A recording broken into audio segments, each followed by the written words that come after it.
My mother had a drinking problem. My stepfather had a drinking problem. And in the year that my sister graduated from high school, I got 1944. She was born in 1926 and 18, right? 1944. I would have been 9 years old in 1944. My mother shot my stepfather. Not badly, but badly enough to make a mess.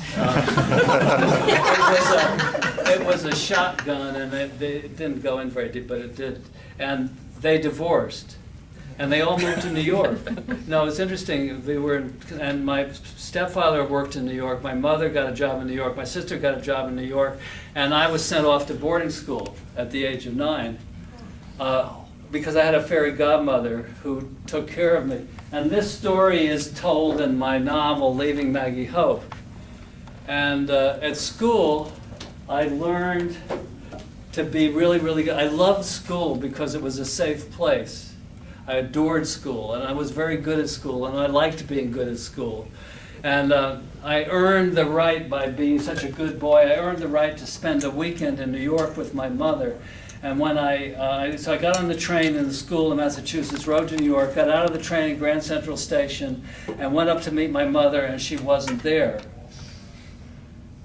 And that takes a whole chapter of that novel, that weekend, where my mother didn't turn up at Grand Central Station. And my brother-in-law said to me, "Stay up at that school of yours. Your mother is not someone who can be trusted." So I did. And I started moving emotionally away from my family, and my primary loyalty was more to school. And I've spent my entire life in schools. I've never actually lived anywhere else except at a school. I've never lived in the real world. I know anything about the real world. I don't want to know anything. And so I graduated from that school, went to Kent School in Connecticut, and graduated from Kent School, went to Princeton, and when on my 21st birthday, who is it? You just read it. On my 21st birthday, my sister, with whom I had lived in New York City, who got married and had 2 children, and her apartment in New York kind of became my main home. My sister moved to California on my 21st birthday. And in my new book, I have a poem called Coming of Age, which is about that day. And I want to try something that's very, very hard, and I need your help. You have to just send me really powerful, good vibrations. I'm going to recite this poem, and it's called a pantoum.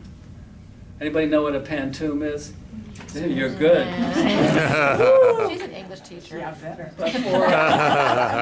It's a poem in 4-line stanzas in which the 2nd and 4th lines of the first stanza become the 1st and 3rd lines of the 2nd stanza. And then the 2nd and 4th lines of the 2nd stanza become the 1st and 3rd lines of the 3rd stanza. And it goes on indefinitely like that with these repetitions until you get to the end where you have to do the first 2 lines of the poem in reverse and end the poem with the line with which the poem began. Wow. Got that? Sounds Yeah. great. Wow. It's a lot to manage. This is your lecture on poetry. There's no your reading. So here, on the morning of my 21st birthday, that's line number 1. Listen, the lines are all discrete because they have to be. On the morning of my 21st birthday, my sister left for California. She waved, I can't do this. On the morning of my 21st birthday, my sister left for California. Suitcases and boxes tied to the roof. She waved goodbye and vanished. You hear those 4 lines? Second stanza. My sister left for California, taking with her the only home I'd known. She waved goodbye and vanished. In the back seat, the children read comics. She took away the only home I'd known. In my city, snow graying on the dirty streets. In the back seat, the children read comics. In their old apartment, dust and the flicker of grease. In their old in my city, snow graying on the dirty streets.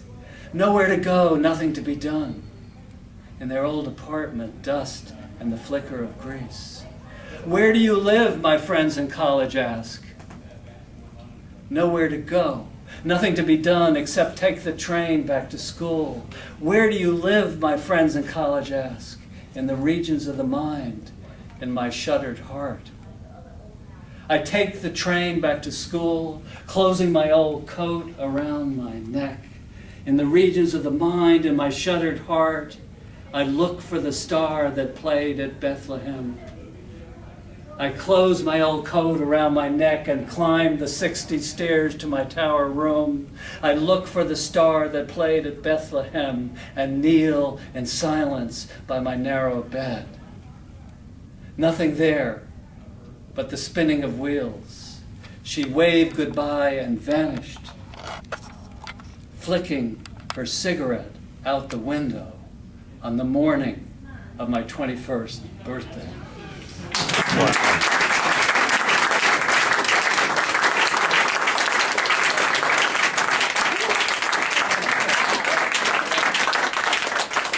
so much fun. Every time it's like I've never done it before. And I think one of the things about reciting poetry rather than reading it is that it gives it that freshness. It's like each time I have to bring it up from the heart and try to find the words. And so it's not like I'm reading words that are already there, but I'm making the words come up and rewriting the poem almost, as it were. So I love to recite, and I love to go around the state and do this. And I sometimes just leave whole sections of poems out, and nobody knows as long as I make it sound like I know what I'm saying.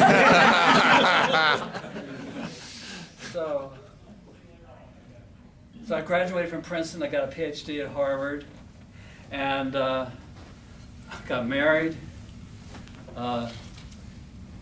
had 3 children, came to Davidson, 1964, came to Davidson. Somebody was here, I was talking to earlier from the class of 67, that I think I was in your first class. I looked like I was about 10. That's right. I was standing in the hall from my classroom, and people would come by me and say, "Can you tell me where Dr. Abbott's class is?" And in 1967, when we'd only been here 3 years, we lost our beloved daughter, Lynn, who died just before her 4th birthday. And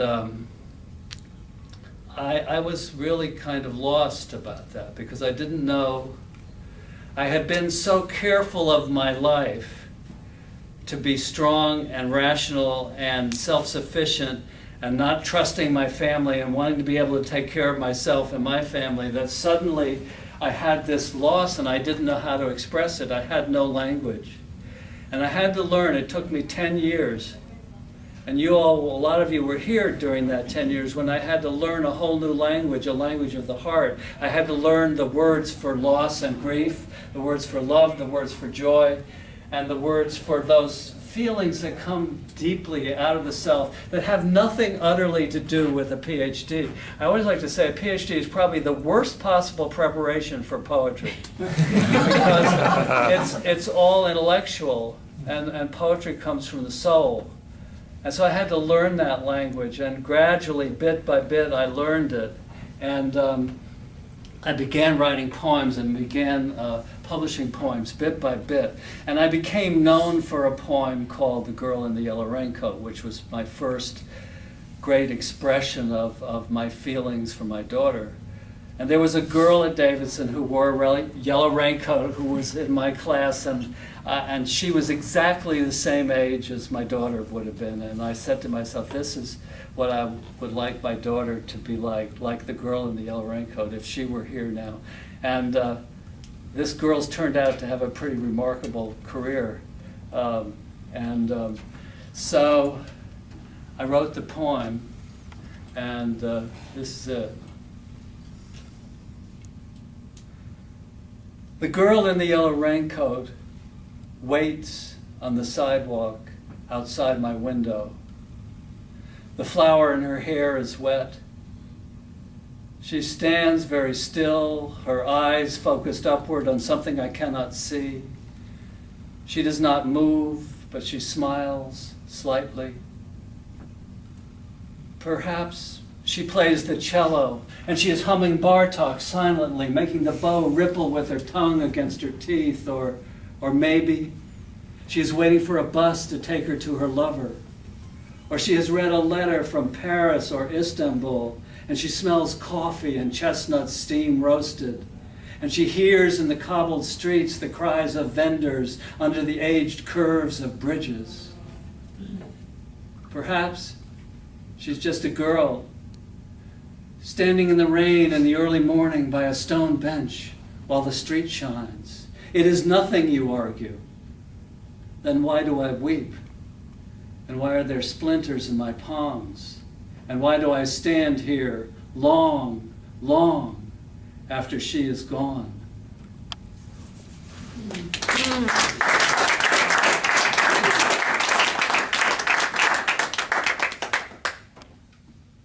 So now I'm going to read it. So I started teaching creative writing at Davidson. And 1 year, not too long after that, I got a poem from one of my students. And the poem seemed very familiar to me. It was as if I had read the poem somewhere before. The title of the poem was "The Scary Man in the Window."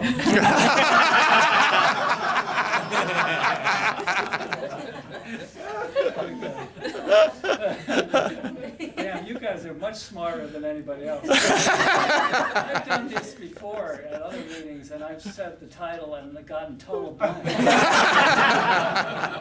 We know you better. The what?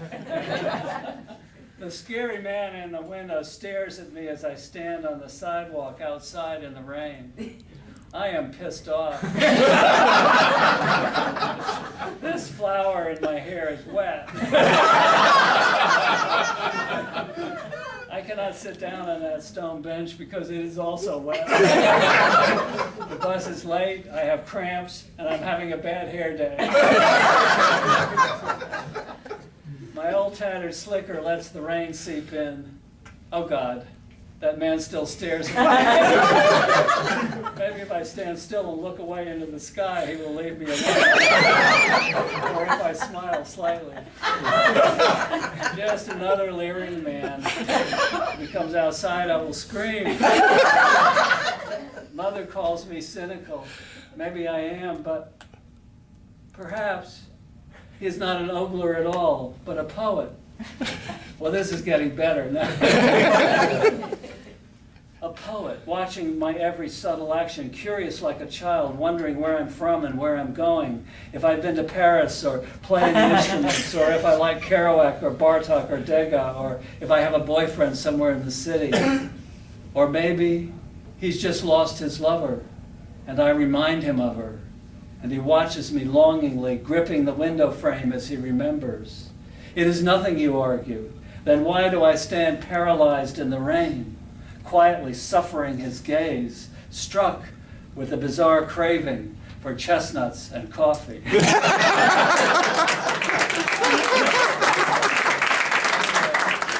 of you younger people here, this poem was written by Alex Crumley, I think class of '93.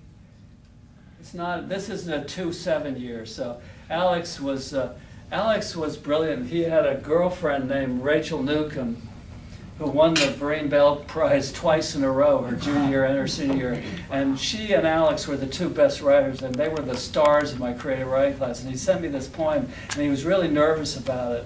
And finally, I gave him an A+,